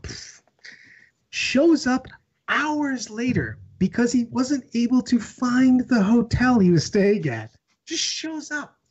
Britt and I have been drinking for, yes, all of the times. We just grab Pampers and go, we'll take you, little bird. We'll take you. You know what I mean? Broken little bird. We'll take you back to the nest. So we drunkenly go back and get him to his hotel and then get back to our hotel. We're pretty fucked up, but we're the drunk where it's happy, fun drunk. You know what I mean? Where you remember everything, things are going well. And then we put the key in the door, and then Britt and I woke up butt naked, sideways on the door, on the bed, on top of the covers, with our room looking like we just got robbed. There's shit everywhere. Literally, our suitcases are open. Shit is everywhere on the door, the floor. There's stuff outside on the balcony. The bathroom looks like someone threw a grenade in it, but our shit is everywhere. I start freaking out. I'm like, shit, we got robbed. Yeah, basically, Brittany's like, we got date raped. We're just freaking out. And then she's tapping her hips. That's how she wonders. She's just like, did we screw around last night? Hold on. Just a pat down. And I go, what's the last thing you remembered, sweetie? She's like, you put the key in the door. I'm like, did we put the key in the door and fucking roofie spray in our face? What the hell happened? Like, what? Why the fuck am I butt naked, sideways? I mean, we're short, but not sideways on the bed short. And we're both sitting there, and the room is fucking it looked like we literally opened our suitcases up and threw everything into the air. Everything is fucking everywhere. So we spent literally about an hour searching through our shit to make sure we have passports and fucking money for the rest of the trip.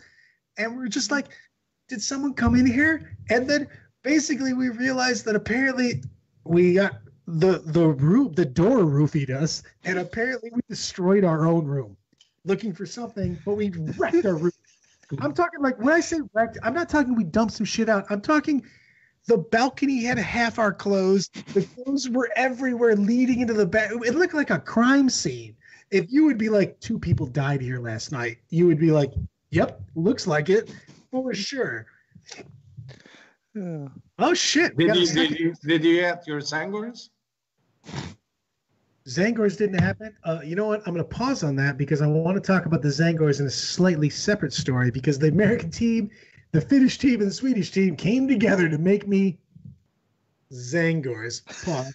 Because I have another long story from Wyatt, and I love it. The other story, this is from Wyatt, is how I learned to never again drink Long Island iced teas. By the way, everyone watching, listening, anything, don't drink Long Island iced teas. They have like 9 shots in them. You will die if you drink too many of them. It's Long Island iced teas are a lie told to your mouth. Then your brain gets wrecked by everything. So, you guys ever get so blasted you go to a weekend at Bernie's where you're just bounty's not just working by other people outside of Casino Club to keep from buying the entire club a round of drinks, and wake up in the bowels of the casino where they have a private clinic? Because I didn't know that they had their own medicine. Oh, God. Yeah. So basically, the unit that Pampers didn't bring was a unit that was on 32 mil bases that I purchased. We called every store in the country of Croatia. That's a real thing. All of them. 100% of them. No one had anything. The on-site store, yeah, by the way, that's like 4 stores, though. There wasn't that many. It was every store in the nation. So it sounds better if I just say every store in the nation.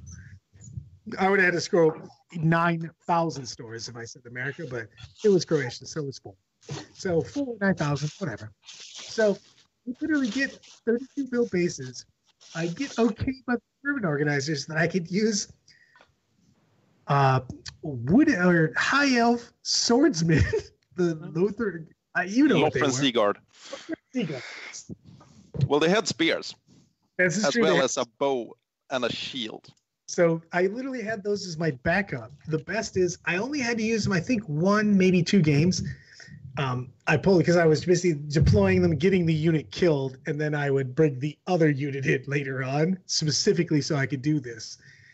But the best is the opponent, I think round 3 or 4, when I bring a unit of Lothrid Seaguard out, and I tell him, and he's looking at me like I'm fucking insane. I set them on the board, and he's just looking at me like, what? Literally, what is going on right now?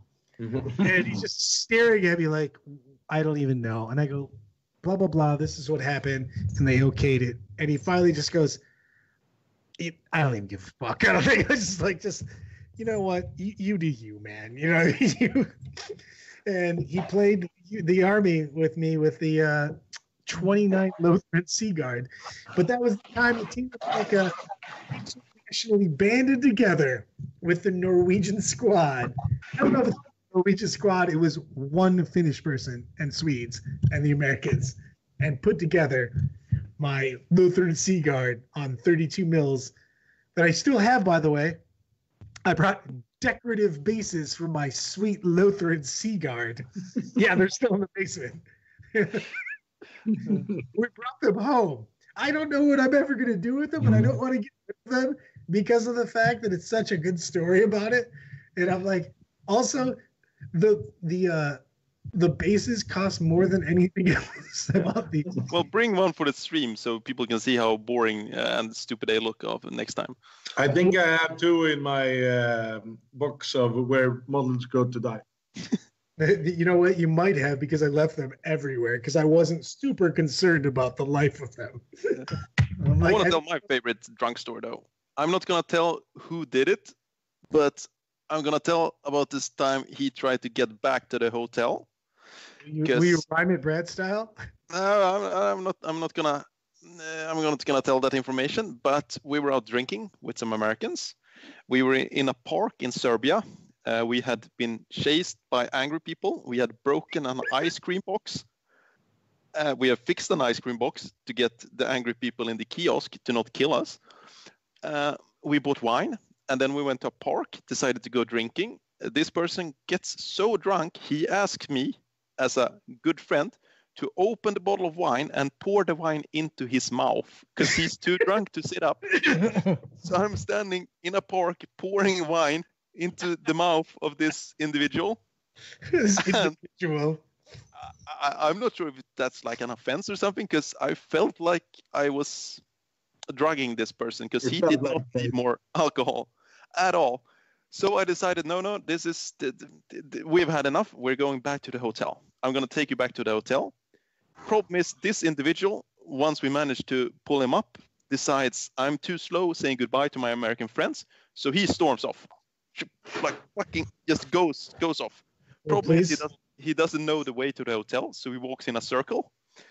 Then he gets really mad at me for being at the same place as he is. Once he thought he walked like 1,000 meters back to the hotel, but he just walked in a circle around a bench and a tree.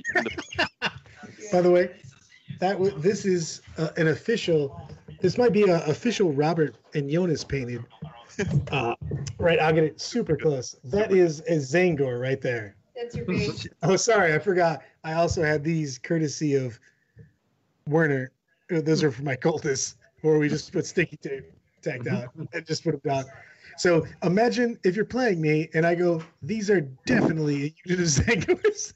And the guy looked at me like, you are a crackhead. Can we please get some intervention help?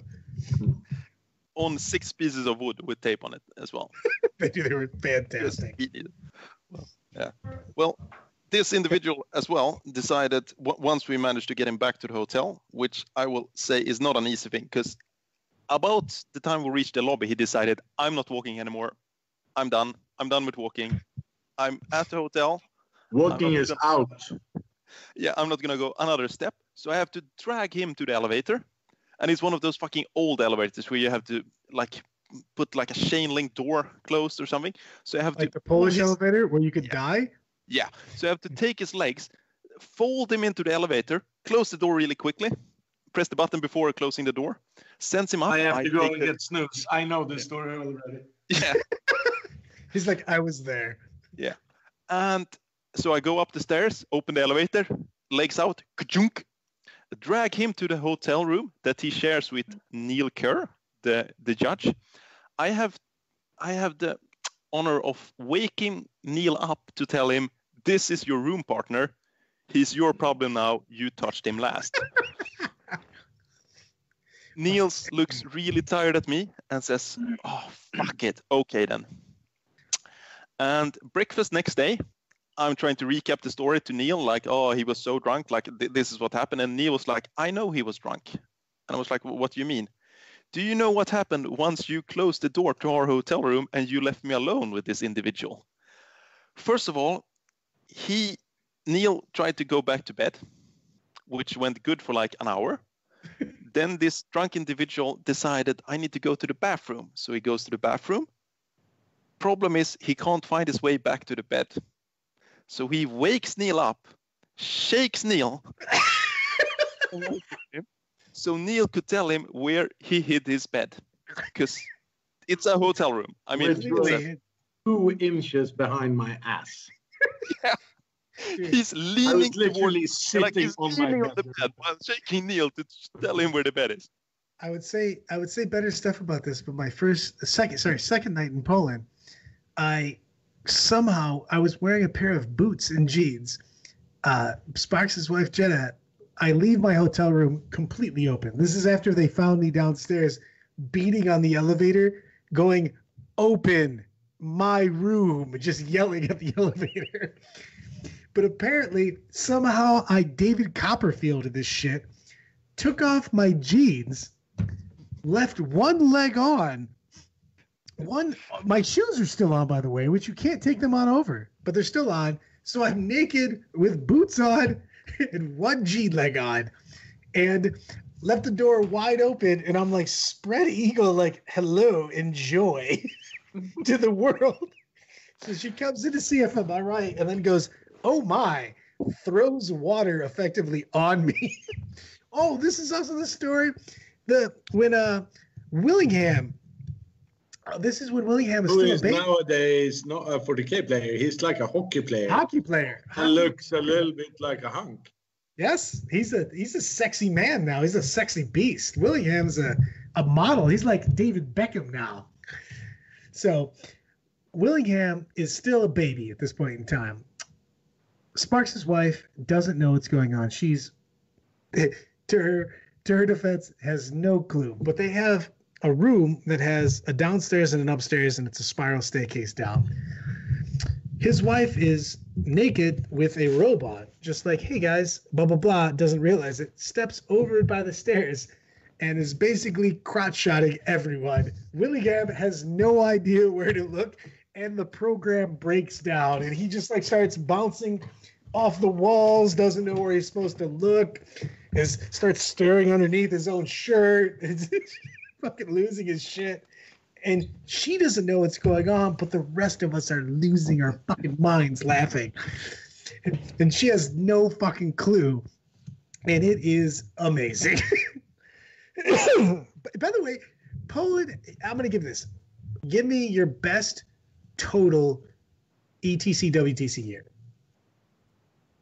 Total package. It doesn't have to be the best performance. Like, Poland's one of my favorites, but... Croatia. Okay. Greece or Croatia. Yeah. Because I didn't have to play in Croatia. That was awesome. I'm like 50% torn because the year of the Henrik summer house, Barcelona, Serbia, but then I have Athens. Brittany's first trip was Athens, so you know what I mean. Like we had an amazing trip the one year, and then I had. But it's nice being with someone that's on their first time too. You know what I mean? So they're just like appreciating everything so much more of traveling. But she had never traveled anywhere until then. So it was awesome. So we got to do all kinds of shit. She went to both Greece and Croatia on that. I think the real news here is my recent download of StarCraft 2 and joining the. Did anybody that hasn't seen me get trolled more than I've ever gotten trolled in one game? However, this doesn't count me having to fix Robert, whose job title is IT guy, who couldn't log into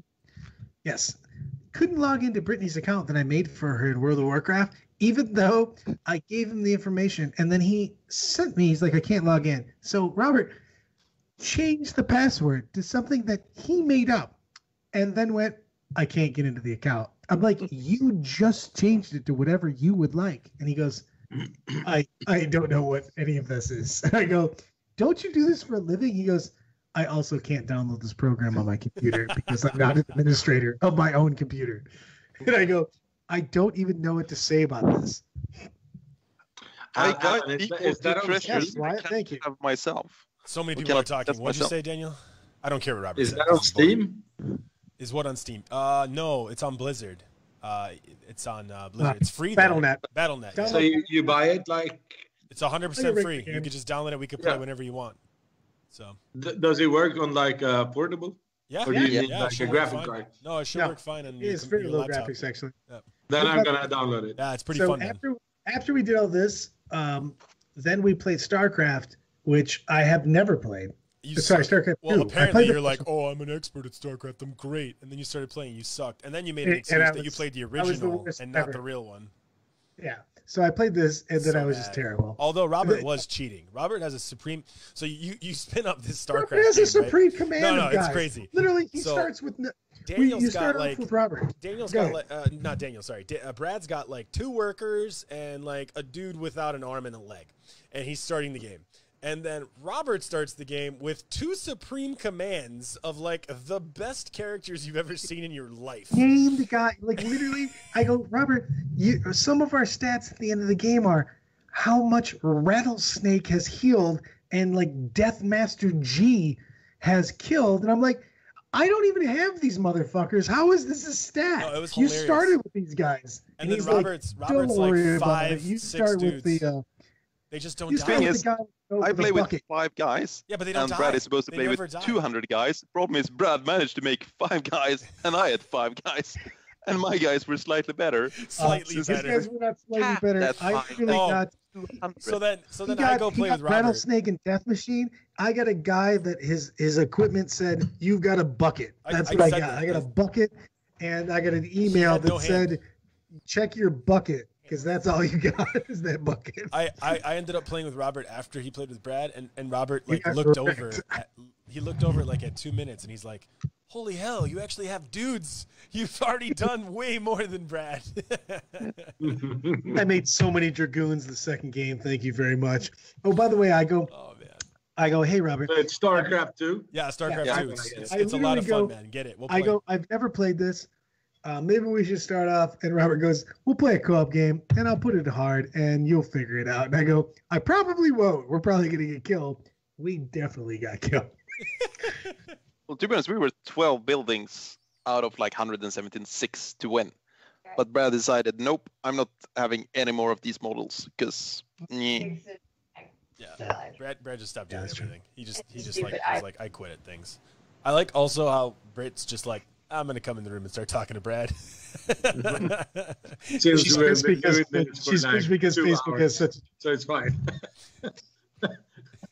We should probably just cut it and then keep on talking like normal. That's what we usually do. So, hi Britt, how you doing? Hey Britt, how are you? Hello. Well, to be honest, I like the beginning before, like 4 seconds before going live. Alan says, "Is everyone ready?" And then he says, "Of course I'm ready." except that I'm gonna have to go to the bathroom like real soon. And then he went to the bathroom 800 times, then ate, then took a cigarette. Like, Because he has We a had little a 22 minute so you talk don't know about what can Deathwatch happen. rules, but he decides to go to the bathroom while being 22 minutes into the live stream. I also like how before we go live, we're like talking about strategy, tactics, building army lists and stuff, and then we go live and then we just talk about stories. No one cares. Everyone's like, You know, why? I'm going to tell a wedding type story because you're standing right there on this. So we're talking about who's going to be in the wedding party, and one of us, I'm not going to name any names. It rhymes with Idney, so she's Idney? semi Idney. Hickney. Hickney? Yeah, Hickney also So, has you know, a like Brittany, cousin who is a Whitney. brother. Who So rhymes with has Itney? Bitney? 5 Are kids you talking about and Bitney? I love 7 Bitney. She's a good daughters. girl. Bitney's a cute little girl. I'm just telling you. I go, she goes, who do you think is going to be in your wedding party? And she goes, on your side. And I go, we'll figure it out. It's no big deal. And she goes, well, what do you think about this, this, and this? And I go, yeah, probably. I mean, I was going to do that anyway. She goes, well, what do you think about me just going ahead and messaging them and telling them that? Because those are the people that I want to be walking in my wedding right now. And I'm like, how about you fucking tell me who you would like in the wedding? She's like, no. I want you to pick who you want. But also, they should definitely 100% be in our wedding. You said you were probably going to put them in, so you should probably go ahead and do that. And then pauses and goes, so are you going to do it now? Right now. I go, right now? And I go, I think that they'll figure it out. She goes, you should probably do it now. I'll wait. And I go, okay. She's like, what did they say? I go, I don't know. I pushed send 0.1 seconds ago. I'm Hey man, pretty sure she's they- excited, dude. She should be excited. She's pumped. Yes. She's Alan, pumped. I didn't ask Alan though. I literally said, you're in the wedding party. I'm Well, just letting you fucking know. I would have Click. No, I think you sent me like the funniest thing ever. I'll pull it up while we're talking because it was pretty funny actually. But no, Brittany's just excited and she should be, and it makes sense. And I hope some of the Swedes make it out to the wedding. If it's pretty close to NewsCon. Guys, if you I don't want to do this publicly, but now it sounds like it's terrible. But no pressure because you're far fucking away. But the 24th of April, 2021. Oh, so much pressure. Say, Actually, okay, so there's no pressure. in the vicinity of Adepticon. Okay, apparently we had the option. Okay, let me tell you what happened. You guys became a very big concern for Brittany. This is a real thing. So we could either go April 3rd, which is the week after Adepticon, or we could go the end of the month in April, which makes us so week after. she can have a better chance of being married outside, which is literally, by the way, which I was told, I don't fucking care if it's snowing on your face. We're getting married outside. So not very bossy at all. I'm just saying it may have been. So she chose the end of the month. But she did hem and haw. This face over here literally got beet red because I was like, hey, baby, if we do this, it's a little bit hard for people to travel back to back, but the Swedes and other people internationally could come and make it a trip in one. And she's like, well, I might not be able to get married outside, which I can deal with if I have to, and literally shot flames out of her eyes and shit. And I was like, how about we fucking go at the end of the month, honey? And she's like, I would like that. I would like that. She's like, no, I will do whatever though if you want. And I was like, no, you fucking won't. I do have high Swedes. There's only a few of them. So, But It's fine. It's fine. Yeah. I will just not go to Adepticon. We'll come either way. But you can just either bring way, it at the end of the month. again, this is from the sane person in the relationship. There is no pressure to come to America for a one-day event that is thousands of kilometers away. Sorry, Brittany will make it a 2-week event if you want. You can stay at her house the whole time. We even make it on our own. I So, cannot. so this is our honeymoon pictures. This is Daniel and the guy in the corner. That's Robert, and this is me and Britt. This is the guy in the corner. I love that part. I'm not gonna lie. I literally watched that episode while I was playing Hearthstone. I had it in the background. The one where Alan put Robert in the corner and I could not So stop fucking laughing So for about good. a I half was hour. dying. I was dying. He guys. literally made him sit so Go fucking back. far to the Go corner. back. Go back more. Go back more. You like, where can't the see fuck am I anything gonna else in go? Robert's apartment. It's just him in the corner. He's just trolling him. You're not even far enough back. You would have to be in your bathroom right now. He's so far back. It was insanity. And Robert's just like looking, going, Oh my god, it's "Are so you funny. fucking with me, guys? It's not funny I was, anymore." I was laughing pretty hard. Kane in So, platform shoes too. so Brad's playing a Ooh. wedding. I'm playing StarCraft 2. Daniel's downloading StarCraft 2. And Daniel's got a tournament tomorrow, right? Aren't you playing a tournament? Yeah, actually, No, we have a chill event tomorrow at Henrik's place. Me, Robert, and Henrik is playing some 40K. Cool. I'm looking forward to 3-4 games. you guys ever? We have a tournament in 2 weeks in Uppsala, which is like Uppsala. I know 20, where that is. It's right by 20 Uppsala. kilometers north of Stockholm or something. No, There's 100 kilometers north. two, right? There's Stockholm, and then there's the G city that we never go to. Göteborg. Gothenburg. Gothenburg. That's Yeah, 500 kilometers south. Yeah. This is Uppsala. It's like 100 kilometers north, I think, of Stockholm. It means a big ballroom.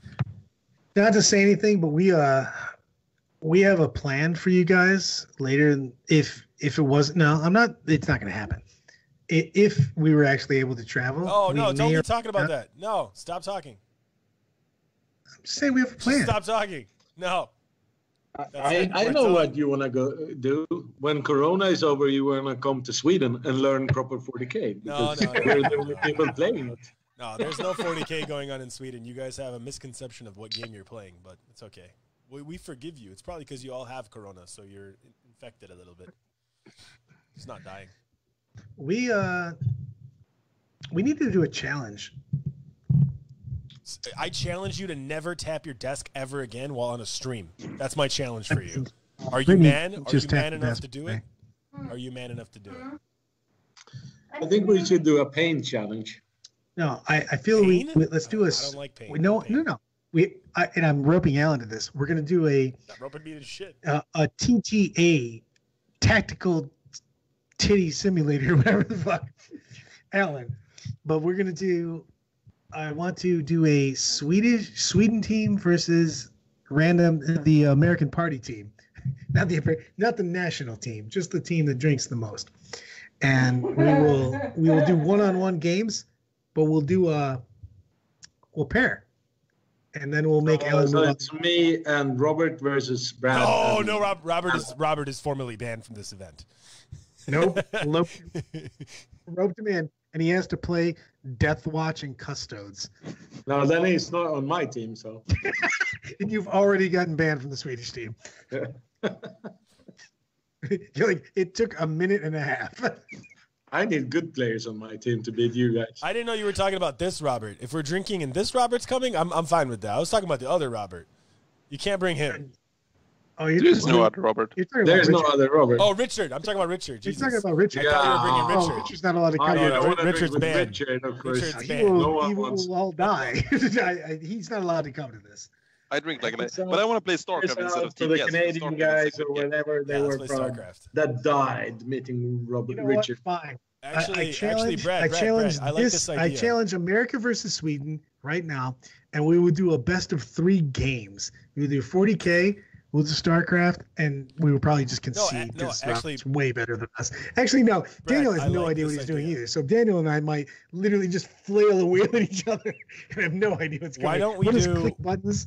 Why don't we No, plan? no idea. Why don't we plan an event the next time we have like an ETC, like type of thing, which is going to be a while from now, but we start planning it at least, where we have like the Swedish team. We make like maybe team of 6 because we might not get a full 8 US, but we get like 6 people versus 6 people in an ETC game. But we make a whole bunch of drinking rules, like a ton of them. We could do multiple games though. We all play a bunch of shit. We could literally play anything. We could play fucking Hero Quest. No, I'm We saying could let's do literally your play idea too. The StarCraft / Hearthstone / 40K Yeah, we game. can play Sure, everything. no problem. We can literally play fucking shoots and ladders if you I want wanna to. have- Let's I just wanna play a have bunch a of drink- shit. I wanna But have a every drinking single one, though. game, you have to drink. And like Neil said today on my stream, he was like, "We're literally doing this Sunday. Oh, dude, I'm gonna play Draft Army. Hearthstone Corey's on idea is yeah. sick. I I like Yeah, Corey's I'm idea. literally gonna play. Oh yes, we should draft units. That'd be We're gonna have sick. to talk about this off be camera. sick, yeah. This is That'd be going. sick. This is going down right now. We're Yeah. gonna draft units, but so basically each team gets to pick a unit, and then it's off the board for the other team. But no, Sunday, Neil got me on the. We're basically going to stream some Hearthstone and stuff with me, and I'm gonna play what's called Arena, where you draft things. And it was like you have to do a virtual pub. Everybody has to drink, and everybody gets to choose whatever I'm playing. So we're gonna do it on stream. Everybody's gonna be heard on Discord. We're just gonna hang out. You should definitely come. You don't have to know shit about shit. You just pick something and take a drink. So we're just gonna hang out. Sunday it's gonna be 21 your time. Not even 20. That's a lie. You guys are 6 hours. Now on Sunday, Brad. Now on Sunday, we're playing our game. After our game. Yeah, that's fine. Because we can do. So since you're talking about challenges, There's no way we're playing our game if he has that plan for Sunday. By the way, We're gonna it's not gonna happen. Oh, good. This is a proper challenge. I think we should do, since we have 2 Swedes and 2 Americans. Yeah, because normally I work at. Everyone chooses a codex. Okay, give me the rules. Everyone chooses a codex. Okay. Just one. The Anything. other team builds your lists. Okay. It's going to be obviously not the best lists. If there's echo, you guys gonna deal with it. Brit's next to me. And then we play the game So much noise from Brad right now. Brad, just through go home. Alan Simulator, and we're doing kill point shots. Yeah. See, this is the kind of Did you stuff say I like. kill point shots? I'm playing Yes. Custodes now. No, Robert's you can. building- You can say Custodes, but Robert is building your list. Oh, yeah. Well, there is an interesting thing in Magic where you actually have to have, if you win your game, you switch your deck with your opponent. So you want to bring a good list, but you don't want it to be so good because you're gonna have to switch it with your opponent as well. I need the exact rules for this again. Give me I'm one more. gonna write down the rules for this. This is going online. I feel like you're making this up. Right now. Definitely All right, gonna be. all right. kill We're gonna point keep shots. talking, but we're gonna go off stream. Everybody, say goodbye to the internet.